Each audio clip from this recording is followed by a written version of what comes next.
Primeira carta do apóstolo Paulo, capítulo 6, versículo 15. O Senhor colocou essa temática no meu coração para estar compartilhando com a igreja, que tem por título Resistindo à Imoralidade.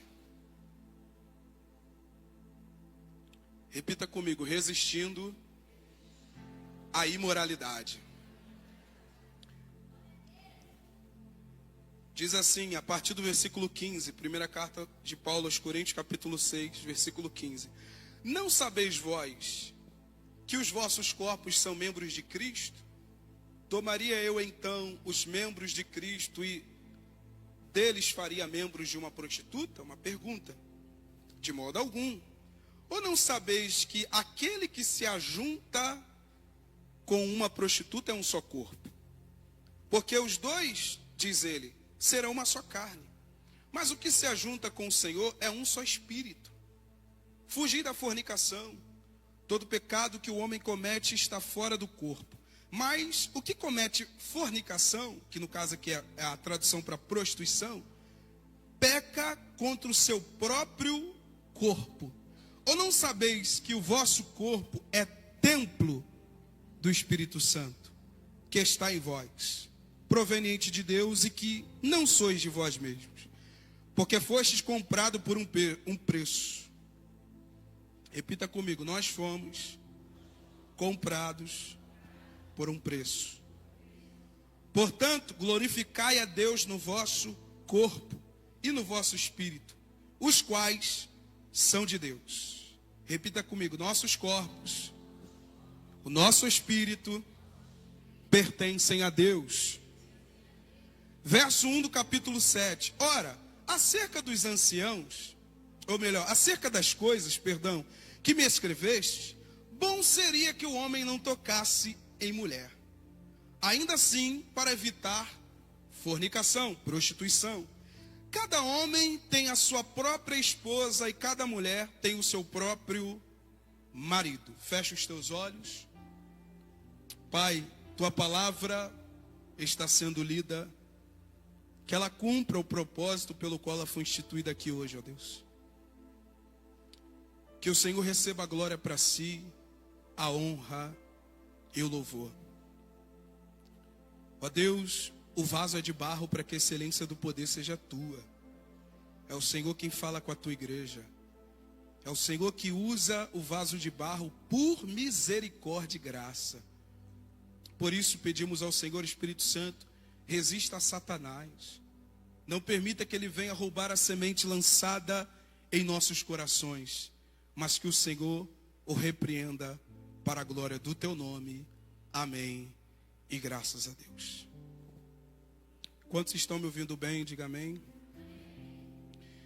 Está aqui, irmãos, um tema bastante relevante para o tempo que nós estamos vivendo. É um tema que eu vim mastigando, estudando, pedindo o Espírito Santo para abrir os olhos, porque a palavra é dele, a revelação vem dele, toda a instrução do Espírito vem dele. Se nós pegarmos isso aqui, é como se fosse um gibi da Turma da Mônica, sem que o Espírito Santo revele as coisas que estão nesse livro chamado Bíblia Sagrada.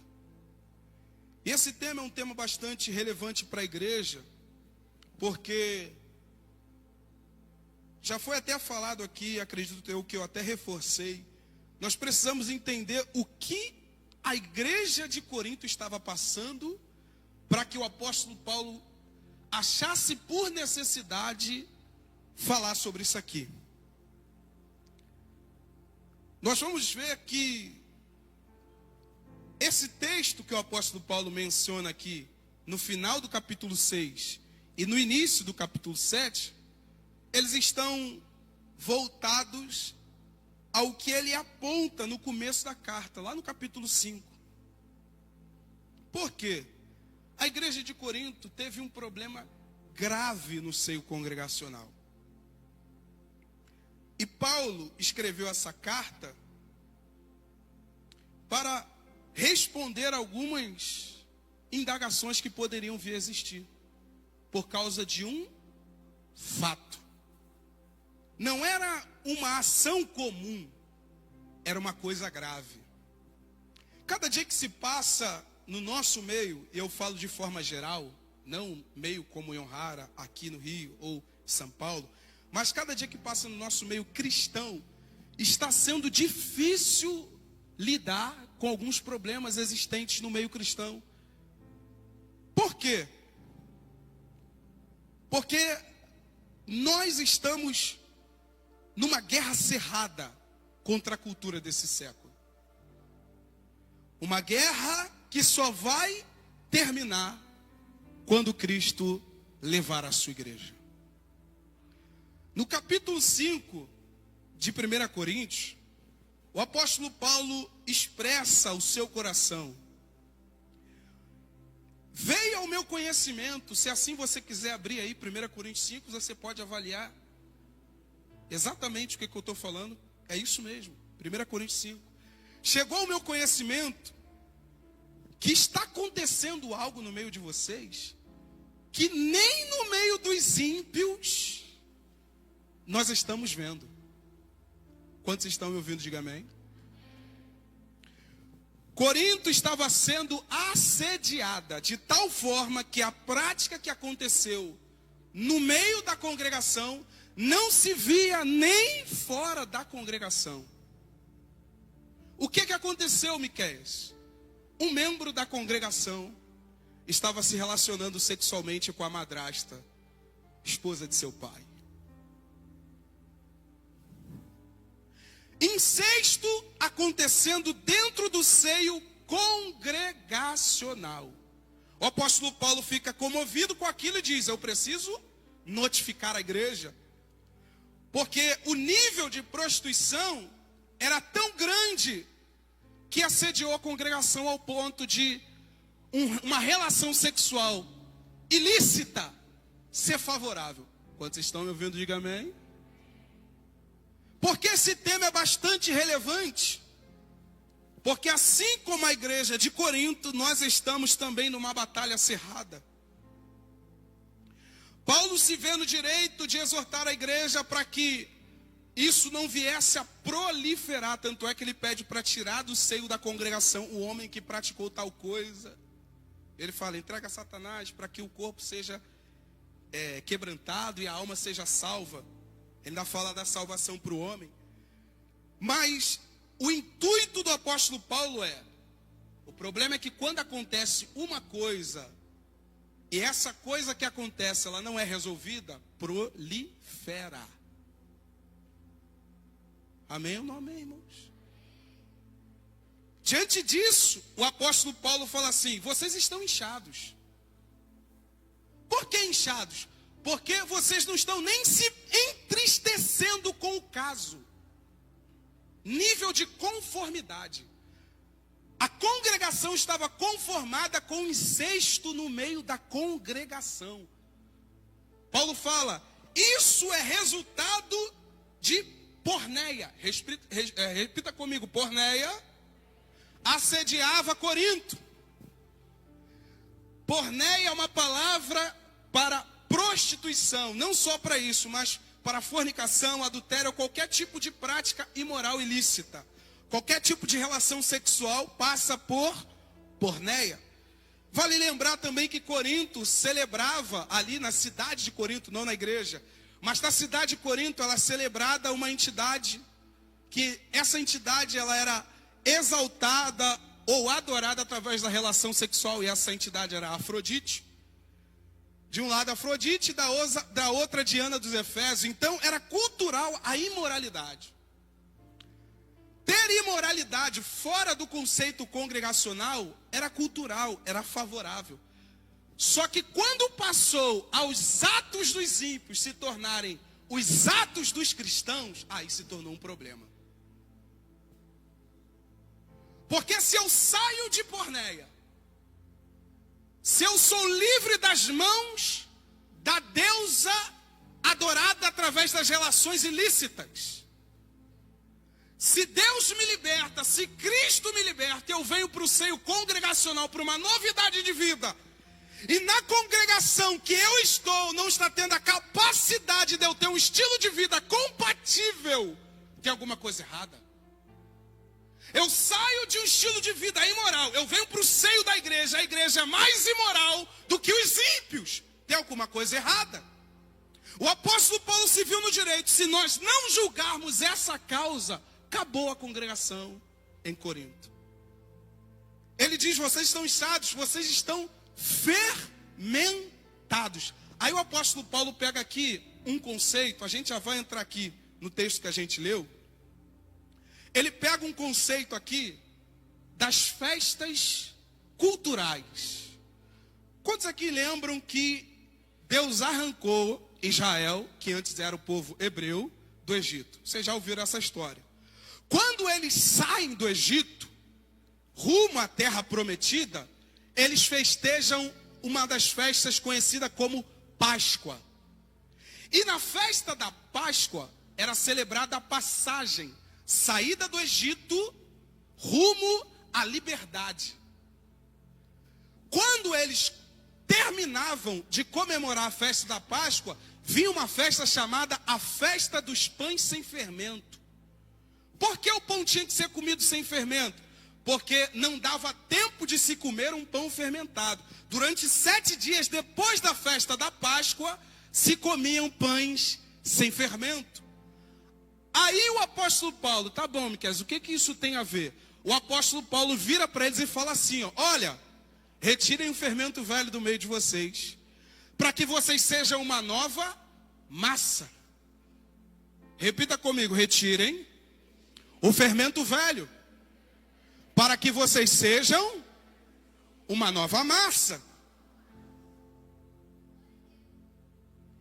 Aí ele vai e diz o seguinte, porque Cristo, nossa Páscoa, foi sacrificado por vós. O que isso tem a ver com o que a gente vai falar? É que Paulo está comparando o fermento velho com o pecado. Cristo é o Cordeiro Pascual. Nós celebramos a Páscoa a partir de Jesus, porque em Cristo alcançamos redenção. E quando alcançamos redenção, agora vamos para as festas dos pães asmos. Comemos, celebramos a festa da Páscoa. E agora? Nós iremos celebrar a festa dos pães asmos. Aí Paulo fala, façam festa não com o fermento velho, mas sim com os pães da sinceridade e verdade. Ele está falando da vida cristã. A vida cristã, depois de um contato com Cristo, é de pureza e sinceridade. Ele está falando de ética. Quantos estão me ouvindo, diga amém. Por isso ele diz a respeito disso. Quando nós confessamos a Cristo como Senhor da nossa vida, nós precisamos abandonar qualquer tipo de indício de fermento velho. O fermento velho representa as ações imorais. Mentira, engano, maledicência, ira, cólera, contenda, inimizade. Todo tipo de resquício da carne é comparado ao fermento velho. Esse é o assunto que o apóstolo Paulo está dizendo. Ele diz, vocês não estão nem tristes. Não é boa a vanglória de vocês. Porque assim, eles não estavam se entristecendo. Eles estavam se gloriando, Jadir. Tá tudo bem. Nós estamos de boa. Porque domingo tem culto. Quarta tem culto. Terça em alguns lugares tem culto. Quinta em alguns lugares tem culto. Sexta em outros lugares tem culto. Sábado tem culto. O que há de errado, Paulo? É que vocês não celebram a Páscoa de forma correta. O cordeiro estava sendo ignorado dentro da congregação. de alguma maneira, a igreja que foi chamada para ser sal estava sendo influenciada. Sabe o que Jesus Cristo disse? Que quando o sal perde o sabor, ele não serve para nada. Para nada mais presta a não ser para ser pisado no meio dos homens. O que Jesus está dizendo? Quando a igreja não assume sua identidade diante da sociedade, os homens pisam em cima dela. A igreja perde o seu direito de fala. Por quê? Porque o que acontece no meio dos ímpios está acontecendo aqui dentro. Como que nós seremos uma voz para os de fora? Se o sal é um sal misturado. Lascou para nós, irmãos. Quando a igreja perde o senso da sua identidade no meio da sociedade, ela é escarnecida. Ela é desapontada. Ela é humilhada. Ela é ignorada. Ninguém respeita a congregação. Cumplicidade. Quantos estão me ouvindo de amém? Através disso é que o Paulo, o apóstolo, traz esse contexto. E aí depois disso ele vem falando sobre o corpo. Que o nosso corpo, ele é templo do Espírito Santo. Ele foi feito para ser entregue ao Senhor como instrumento de justiça. Ele não mais pode ser agora sendo levado como instrumento de iniquidade. Por quê? Porque Cristo é o dono do nosso corpo. Cristo é o dono da nossa essência. Jesus não foi chamado para ser somente o nosso Salvador. Ele é Senhor e Salvador. Por que não só Salvador? Porque só Salvador ele só salva. Senhor é dono.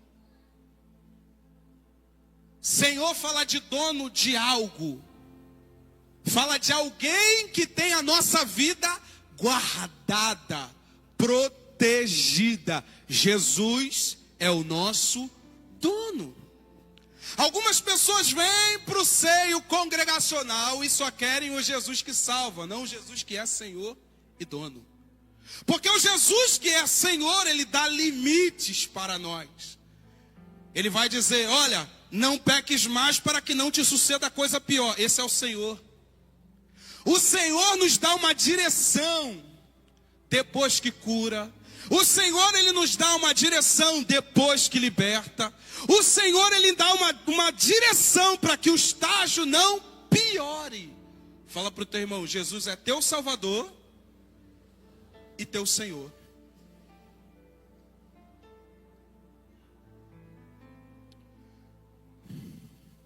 É interessante, porque Judas escreveu uma carta tão pequenininha, e a preocupação que esse cara teve é de dizer, não tornem a graça de Deus em libertinagem.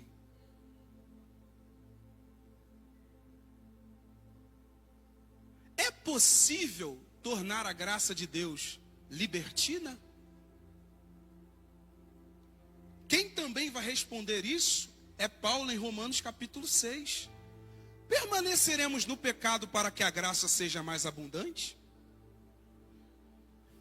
Quer dizer que eu me converto, venho para a congregação e a tendência é, prove mais da graça e seja mais imoral. Que quanto mais imoral você for, mais graça você vai ter na sua vida. Só que Paulo disse, depois que eu vim para a graça, eu estou morto. Meu corpo está morto para o pecado, para que o meu espírito viva segundo Cristo. Mas coisa difícil é falar sobre isso. Por quê? Porque alguns desses conceitos já não são mais falados na congregação. Uma vez eu ouvi até o Luiz Hermínio falando sobre isso. Irmãos, os atos do ímpio não podem se tornar literalmente os atos dos cristãos, e é verdade. A cultura do ímpio não pode ser celebrada como a nossa cultura. As doutrinas que os ímpios têm não podem se tornar as nossas. Os comportamentos que os ímpios têm não podem se tornar o nosso. Porque senão o sal perdeu o sabor, para nada mais presta. Quantos estão me ouvindo? Diga amém. É sobre esse conceito que o apóstolo Paulo vai dizer: não sabeis vós que o corpo de vocês é templo? Jesus só é morada de quem ele é dono. O Espírito só faz morada em quem ele é dono.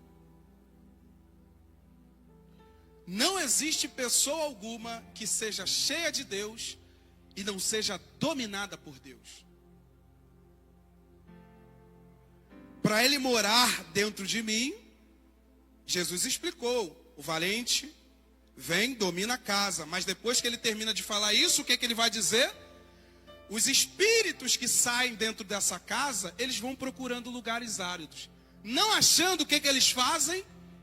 Eles voltam. E a casa estando vazia, porque não tem dono lá dentro.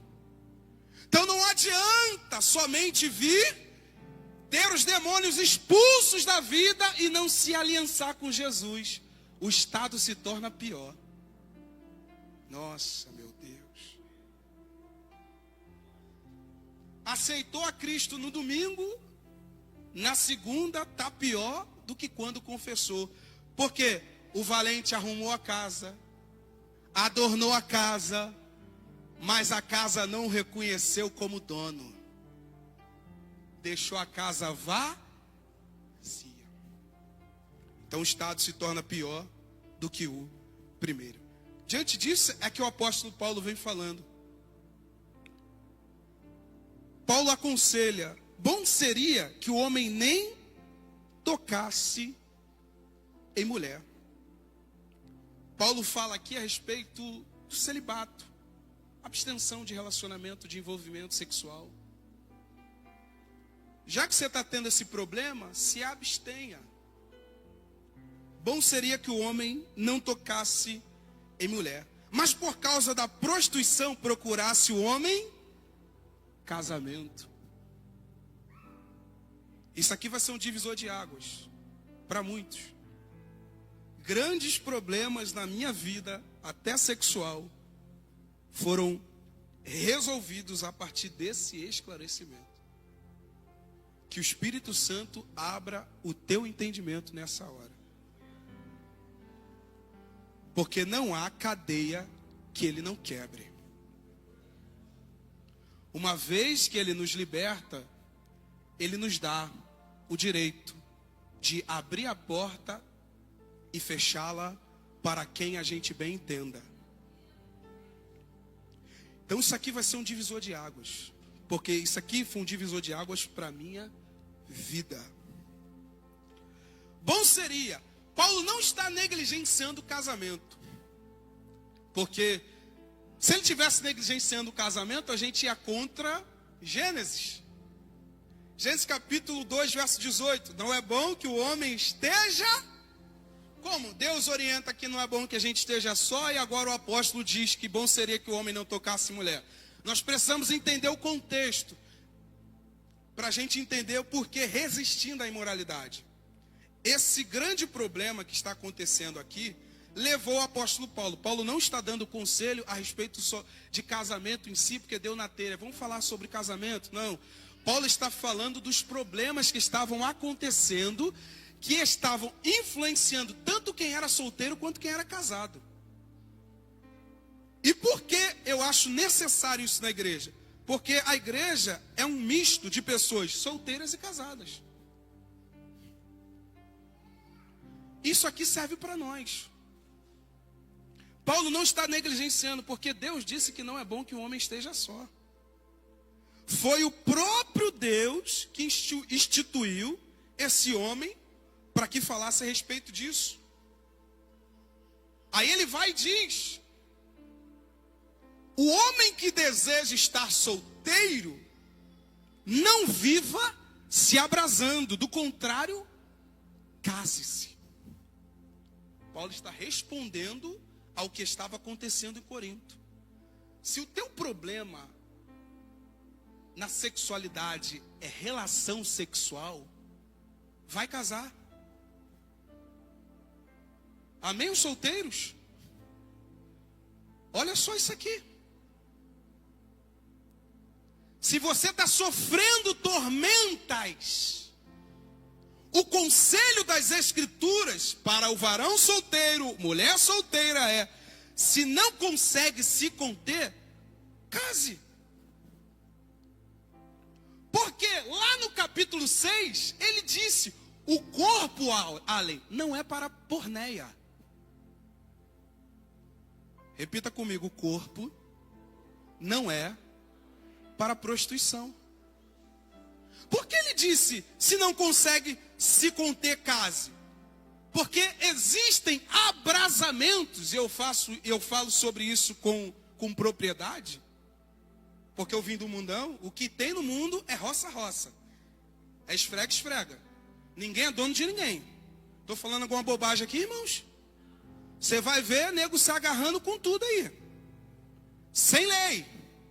Não é nenhuma bobagem que eu estou falando aqui. Eu já tive em baile de comunidade, o negócio é muito mais embaçado. É pesado. Então, para o mundo, roça-roça, esfrega-esfrega, essas coisas, para o mundo é natural. Encostar em um, encostar em outro. Abrasar em um, abrasar em outro. Beijo uma boca aqui, beijo uma boca lá. Para o mundo, isso é cultural, isso é normal. As épocas de micareta.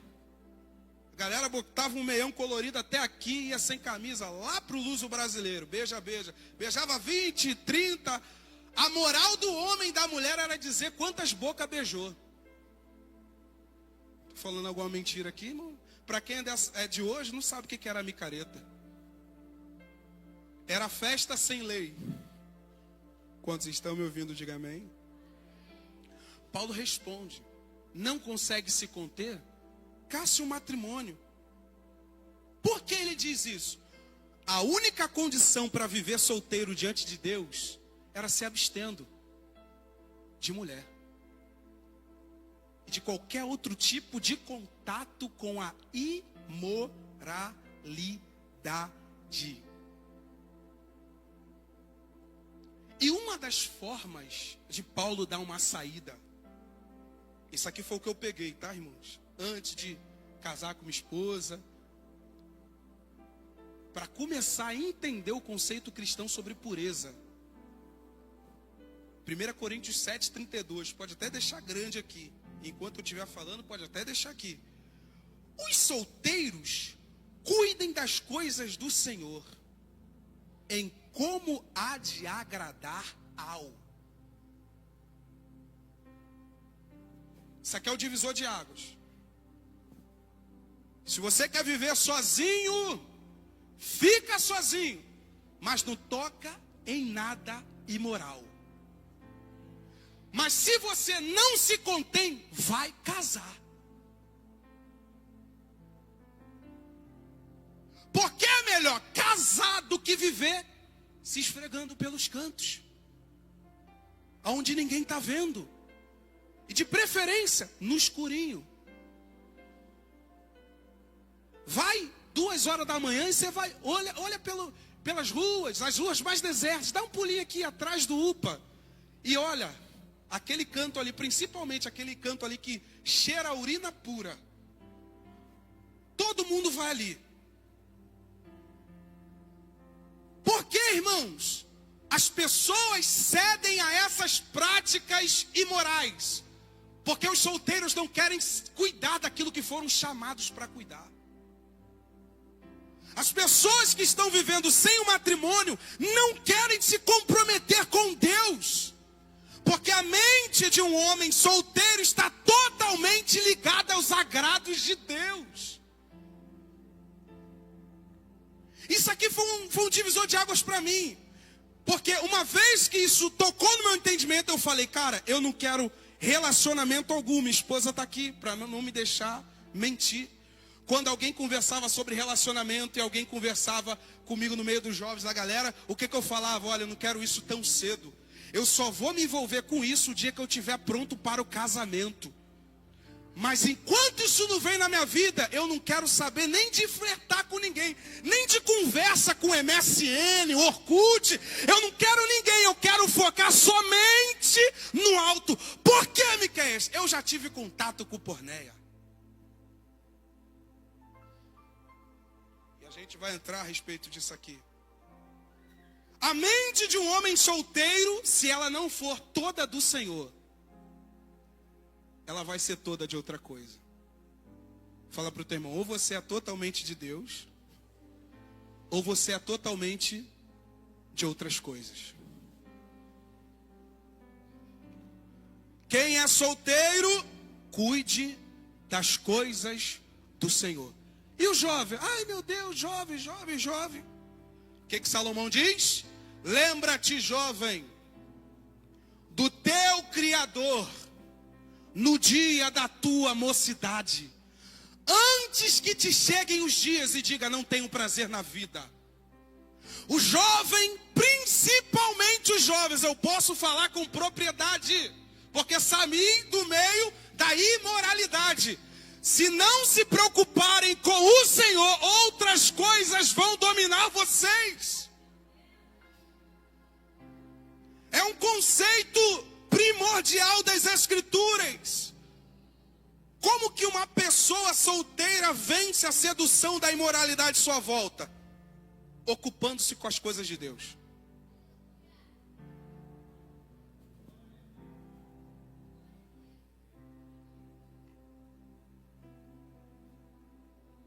Porque os maiores conflitos que nós temos da nossa carne é fruto do que a gente assiste. É fruto do que a gente ouve, é fruto do que a gente fala, é fruto do ambiente que nós ocupamos. Às vezes eu estava bem demais, tinha acabado de jejuar, tinha acabado de orar, solteirão, vivendo. Aí daqui a pouco chegava ali na esquina, virava a esquina, estavam os amigos antigos falando, e aí, rapaz, tu tinha que ver a fulana, o fulano. Ih, rapaz, foi 5 de uma vez. Ih, meu Deus, bebê. Aí a carne, imoralidade. Como é que a cabeça fica? Turbulenta. Qual é a resposta diante dessa situação? Se ocupar com as coisas de Deus. Aleluia. Aleluia. Aleluia. No meu tempo era isso. Como se eu fosse muito de idade. Mas como eu casei, já não estou mais na minha vida solteira. Agora eu tenho coisas de casado para me preocupar. Mas no tempo que eu não estava casado, era evangelismo o tempo todo. Foi que eu até conheci o Bênção Pura. A gente ia lá para Anchieta de madrugada. O que você é de paciência? Foi lá para Anchieta. Tinha uma galera boa de evangelismo lá na época. Chegava lá naquelas comunidades. Praticamente o pessoal aqui das congregações próximas aqui, 7 de abril, a antiga igreja também ali, do falecido pastor Silas, a DEMAP. Eu fazia evangelismo às vezes com o pessoal também lá no Manguinhos, Bangu 1, Bangu 2. Nem da congregação eu era, mas eu me enfurnava. Por quê? Porque o solteiro tem que fazer o quê, irmãos? O solteiro cuidar das coisas de Deus. Em como agradar ao seu Deus. Dá tempo de ficar pensando em mulher? Dá tempo de ficar flertando no WhatsApp com alguém? Se dá tempo, é porque as suas prioridades são outras. Quantos estão me ouvindo, diga amém. Se dá tempo da gente flertar com coisas imorais, é porque o nosso tempo não está sendo gasto com aquilo que é prioridade. Deus. O Senhor é o Senhor dos solteiros. Porque uma vez que você não se contentar mais, a própria Bíblia vai te aconselhar. Vai casar, meu filho. Vai casar, minha filha. Porque isso vai te assediar até você cair. Aleluia. Glória a Deus. Isso é um divisor de águas. Porque, olha o que o Senhor compartilhou no meu coração para discorrer com vocês. A pessoa solteira não quer casamento, mas ela já foi afetada por porneia. Porque ela não se satisfaz sexualmente com alguém debaixo da bênção de Deus, mas é refém da pornografia. Se porneia já nos assediou, meu amigo, tu tem que estar muito na graça de Deus para você não cair na pornografia.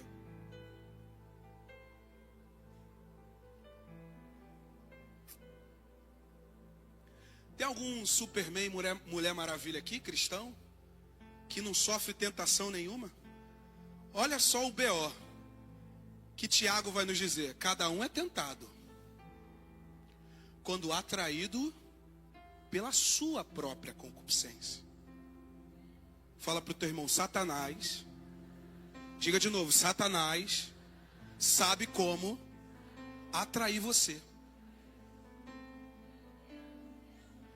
Se cada um é tentado pela sua própria tendência carnal, então já sei como pegar o fulano e a fulana. Por quê? Porque ele era viciado em pornografia. Eu sei como pegar ele. Estou falando de coisa que eu vivi no ambiente. Amém, irmãos? Sem hipocrisia. Glória a Deus e aleluia. Não tem ninguém com uma auréola aqui, nem duas asinhas, voando aqui dizendo: ninguém me toca, ninguém me toca. Vão falar de coisas que acontecem no meio cristão e ninguém tem coragem de falar. Meu amigo, se bobear 90% dos cristãos que estão na congregação, de forma geral, já foram afetados pela porneia. Aleluia.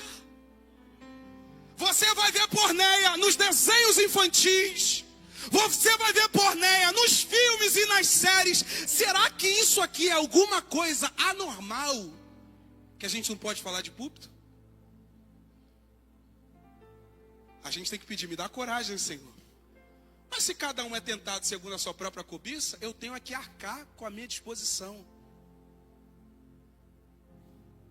Diga não à porneia. Alguns não querem um matrimônio, mas porneia está na sua mente 24 horas. Ceda, se envolva, se envolva. Qual era o meu ambiente? Ainda novo na fé, 2012, tinha acabado de descer as águas. Vim de família imoral, irmãos. Essas coisas são normais. Eu sou da época das revistinhas, Playboy. O que se tinha era jornal, com a imagem de uma mulher seminua, e as revistas Playboys jogadas aí, ó. Quem viveu e viu, sabe do que eu estou falando, irmãos. Naquela época já era um investimento de Satanás. Hoje, basta um clique, irmãos. Basta um clique. Imagina o que um jovem ou uma criança, um adolescente de 15 anos faz com isso aqui. Não olha o celular. Eu vou falar isso por causa de mim mesmo, a minha consciência. Não olha, os papais não olham não, irmãos. A gente, quando é mais novo, a gente é esperto. Passa a perna em gente mais velha. Não olha o celular não, para você ver se porneia não está nesse celular. Não observa os desenhos não, para você ver se porneia não está assediando as crianças. Nós estamos falando de algo que culturalmente é celebrado.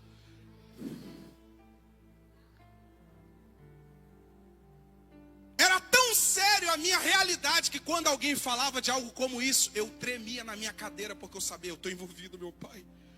Eu estou envolvido. Me livra desse trem. Me livra dessas garras. Me livra desses assédios. Eu não quero mais a imoralidade. Eu quero ser afetado pela cultura do reino de Deus. Meu irmão, a minha intenção aqui não é expor vocês. Eu estou abrindo as minhas vestes e me expondo para dizer: é possível sair das mãos de porneia. Aleluia. É possível vencer porneia. Fala para o teu irmão: é possível vencer a imoralidade.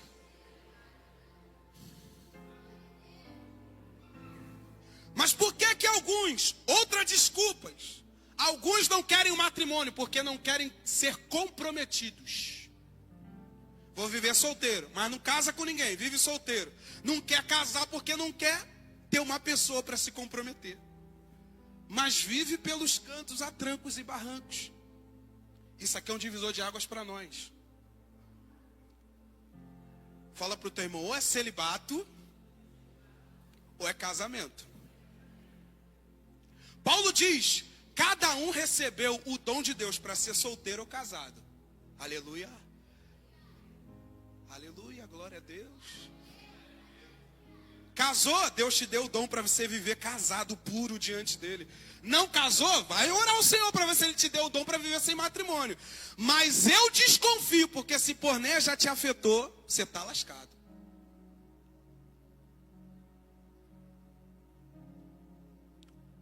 Quem hoje consegue enxergar que a cultura do século celebra a imoralidade sexual? Quem hoje consegue enxergar, irmão? Quem consegue enxergar? Você consegue, Fernando? Como, Miqueias? Através, vou falar de uma das formas, através das roupas. Sabe como que pornéia influencia hoje? Através da lascívia. O que é lascívia, Miqueias? Pecado da roupa. Decotes avantajados que amostram seio. Lascívia, pornéia. Calças arrochadas até o tutano. Tá rindo, né? Mas isso é reflexo de pornéia.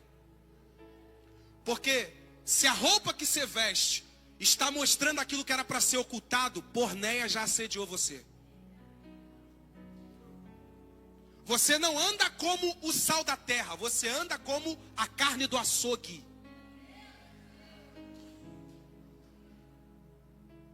Porque está na vitrine e todo mundo vê o que era para estar escondido. O que pornéia faz? Trazer aquilo que era para estar escondido em evidência. O corpo é tão importante que Deus só divide ele quando se casa. Teu corpo é tão importante para Deus que Ele só divide o teu corpo quando você casa com alguém. Porque quando a gente se casa é onde o homem e a mulher dizem, essa é carne da minha carne e osso dos meus ossos. Deus é adorado no matrimônio. Deus é adorado nessa relação sexual porque está debaixo da bênção de Deus.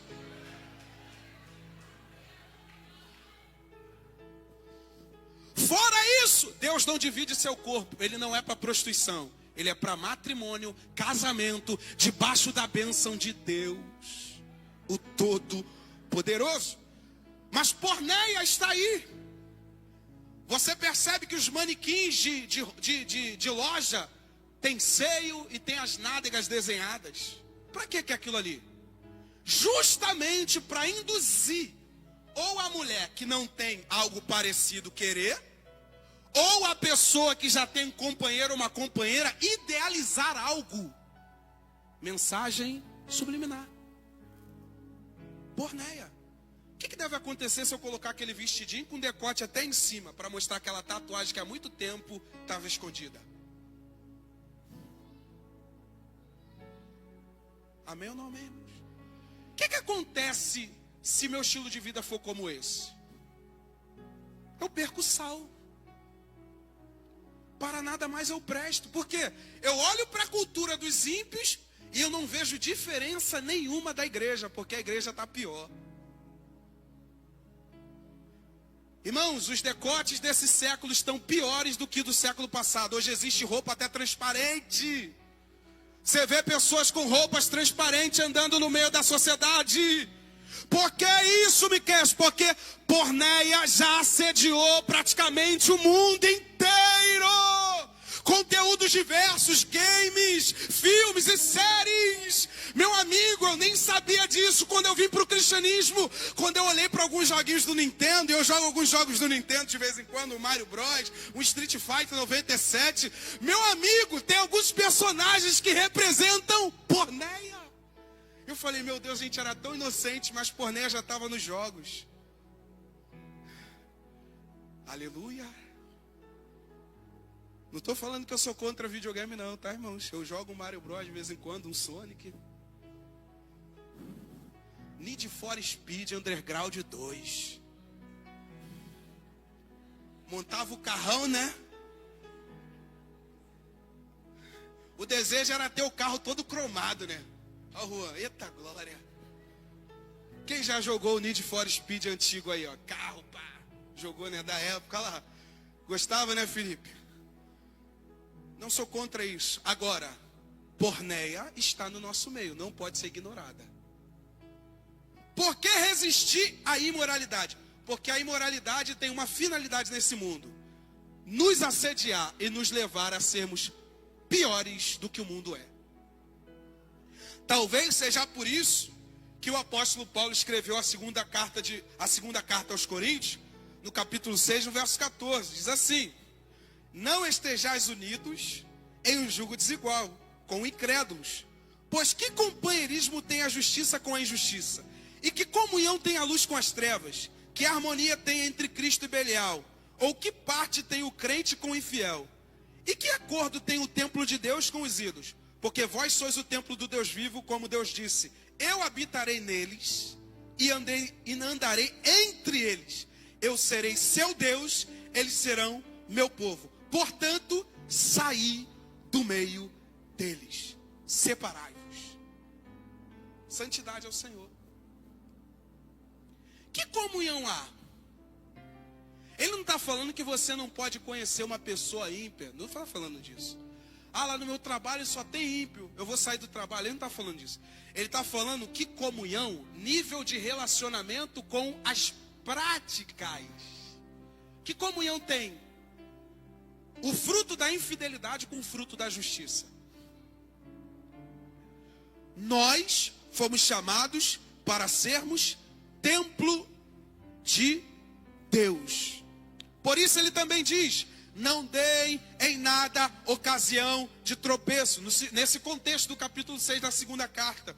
Para que o ministério não seja culpado. Ele utiliza uma outra palavra. Para que o ministério não seja censurado. Como que alguém pode censurar o meu ministério hoje? Eu sirvo no ministério junto com a minha esposa. Somos casados, somos uma só carne. Então é um ministério.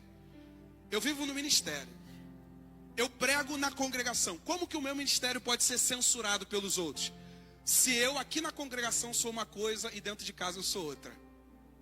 O ímpio tem respaldo bíblico para me tirar de cima do púlpito, sabia? Que? Tira esse rapaz aí. Eu sei como é que ele trata a esposa dele dentro de casa. Como que alguém pode ter o seu ministério censurado quando as práticas dos ímpios se tornam favoráveis como as suas práticas? Então nós temos que ter cuidado. Os ministros aqui em cima, mais evidência ainda. Os irmãos servindo na portaria. Não é esse irmão que aperta minha mão na portaria? Meu Deus, comportamento dele, benza a Deus. Como que nós sabemos se o nosso ministério está sendo censurado? Será que se a igreja disponibilizar um membro da igreja para ir no teu vizinho perguntar quem você é, você toparia?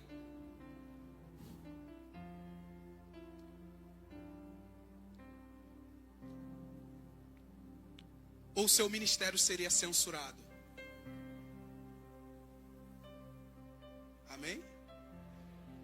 Como resistir à imoralidade? Implantando a cultura do céu.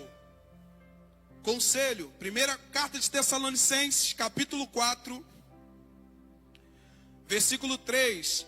Porque esta é a vontade de Deus, a vossa santificação, que vos abstenhais da fornicação, que é porneia, que cada um de vós saiba possuir o seu vaso em santificação e honra, não na paixão da concupiscência, como gentios que não conhecem a Deus. Ninguém oprima ou engane a seu irmão em qualquer assunto, porque Deus é vingador de todas as coisas.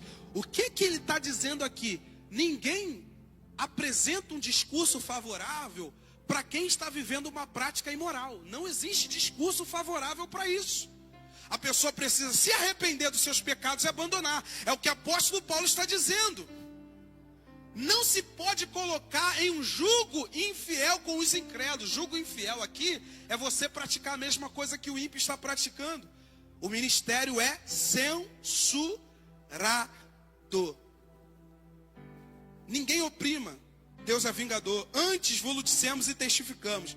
Porque Deus não nos chamou para a imundícia, mas para a santificação.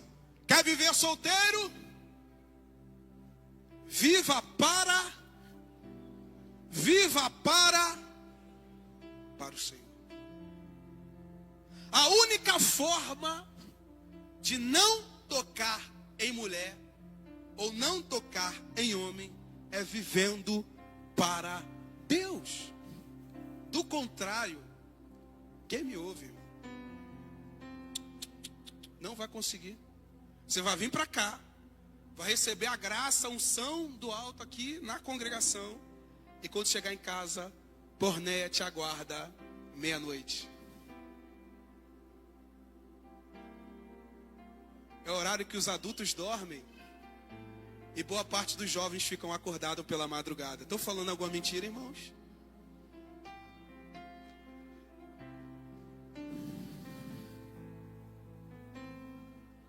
Que o Espírito Santo me dê coragem e ousadia para falar essas coisas aqui hoje com vocês.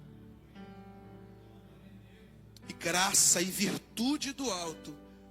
Porque Deus está acendendo uma lâmpada aqui na igreja. Lâmpada para os pés não é o seriado. Lâmpada para os pés é a palavra. Como que Paulo orienta a igreja? Deixa eu falar aqui a respeito disso com vocês. Ali vai, abre e começa. A segunda orientação é para os que são casados. Aqui eu vou partir para encerrar. Ele deixou claro os problemas mais vistos no casamento e na vida sexual. Está lá no capítulo 7, no versículos 2 até o 5. Ele vai falar assim, ó. O marido cumpra a sua obrigação conjugal para com sua esposa, e da mesma forma também a mulher ao marido. A mulher não tem poder sobre o seu corpo, e o homem também não tem poder sobre o seu corpo. Mas quem tem poder sobre esse corpo? O homem tem poder sobre o corpo da mulher, e a mulher tem poder sobre o corpo do homem. Quando há uma ruptura nessa vida conjugal, Pornéia se apresenta. Quando vocês estão me ouvindo, diga amém. Em outras traduções diz assim, ó, pague a verdadeira benevolência. Eu falei isso aqui uma vez na igreja. O pessoal até hoje, se bobear, olha para a Lindaiá, ó. Miqueias, paga a verdadeira benevolência. É a linguagem para os casais. A vida sexual. O homem tem que pagar e a mulher também tem que pagar. Porque depois que casa, o sexo se torna uma dívida. É um dos pilares do matrimônio. O sexo só se torna uma dívida no casamento. O homem tem a sua mulher para se satisfazer e a mulher tem o homem para se satisfazer. Quando isso não acontece, Pornéia, hello, estou aqui. A grama do vizinho é mais verdinha do que a sua. Pastor Evani que usa essa fala direto. Os cônjuges têm direitos e deveres em função do ideal de desenvolverem uma família.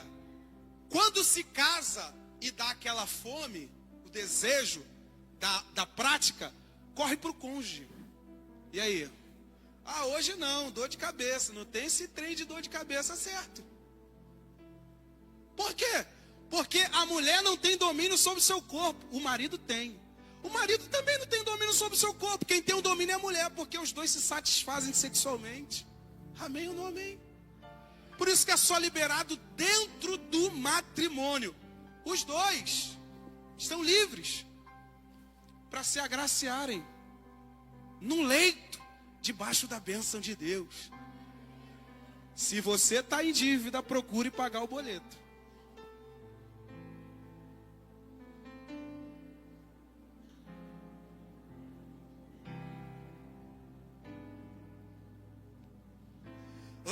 verso 5 ele vai dizer: não vos defraudeis um ao outro, exceto se com consentimento, por algum tempo, para que se deem ao jejum e à oração, e ajuntai-vos novamente. Por quê, Paulo? Para que Satanás não vos tente pela vossa inconstância, falta de domínio próprio, falta de controle. Meu amigo, você não tem domínio sobre você. Vai gritar a tua carne, seu cônjuge vai alimentar você. Do contrário disso, você vai olhar para quem não era para olhar. Quando abre-se essa ruptura dentro do matrimônio, Satanás se apresenta. Defraudar é se privar. Se um indivíduo se privar para o outro, tanto o homem quanto uma mulher, irmãos, isso aqui pode se tornar até um pecado. Porque a obrigação é tua, marido, de pagar a verdadeira benevolência. E a obrigação é tua, mulher, de pagar a verdadeira benevolência. Do contrário a isso, você está financiando um pecado sorrateiro, chamado imoralidade sexual. Amém ou não amém? E aqui eu parto para encerrar. Deus criou o homem e a mulher com grande disposição natural para relacionamento sexual, que é conhecido como libido. Por isso aqui é estritamente importante. Só exceção para o sexo no casamento, quando se tem um consentimento mútuo e aplicação à consagração. Se alguém chegar para mim e falar: Miquel, vamos fazer um propósito tal, vamos embora. Mas antes eu tenho que perguntar à minha companheira. Por quê? Porque ser é dominado, não, porque a Bíblia me induz a fazer isso. Onde não há consentimento, abre-se pretensão para um pecado sorrateiro. Aí eu vou jejuar e orar, e minha esposa querendo a verdadeira benevolência. Que lance é esse, irmãos?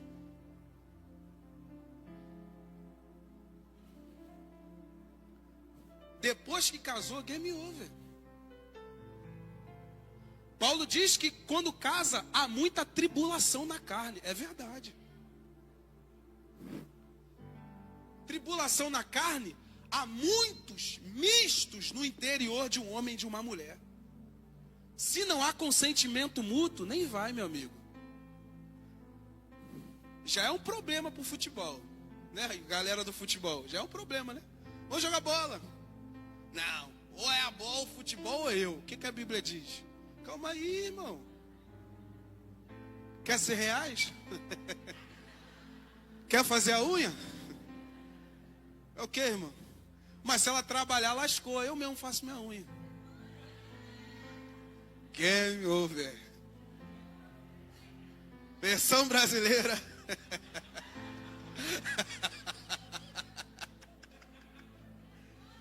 Lascou, meu amigo. Se não houver consentimento mútuo, acabou. Mas se tiver, depois que termina o propósito, vai pro seio. Corre depressa. Por quê? Porneia está no mundo assediando homens e mulheres. Ministério de Louvor já pode subir. 1 Pedro capítulo 3, versículo 7. Primeira carta de Pedro capítulo 3. Coloca aqui, mídia. Ó, rápido demais. Igualmente vós, maridos, coabitai com elas com entendimento, dando honra à mulher como vaso mais fraco ou mais frágil, como sendo vós os seus coerdeiros da graça da vida, para que não sejam impedidas as vossas orações. Eu amo isso aqui, irmãos. Calma aí. Volta para cá, rapidinho, Ministério de Louvor. Vamos lá, pessoal. Vamos ler isso aqui no 3, todo mundo junto aqui. Igualmente vós...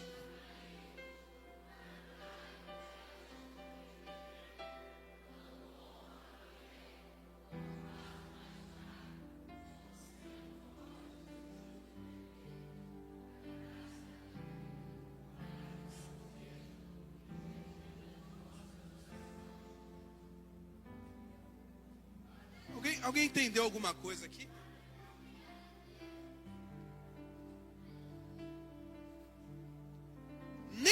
responder às nossas orações, o Senhor responde.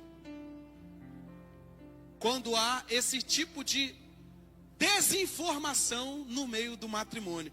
Mas vocês percebem que porneia, de qualquer forma, assedia tanto os solteiros quanto os casados? Pode ficar à vontade.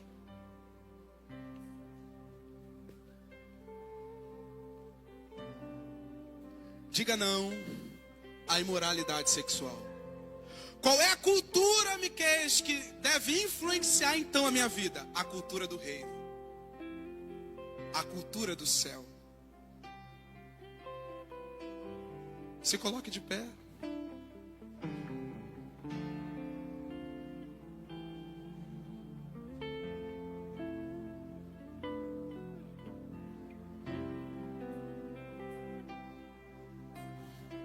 Fala para o teu irmão, Deus não quer te perder para a porneia. Novamente, Deus não quer te perder para a porneia. Deus quer ser teu dono. Deus é teu Senhor. Deixe a cultura do reino de Deus entrar em sua vida.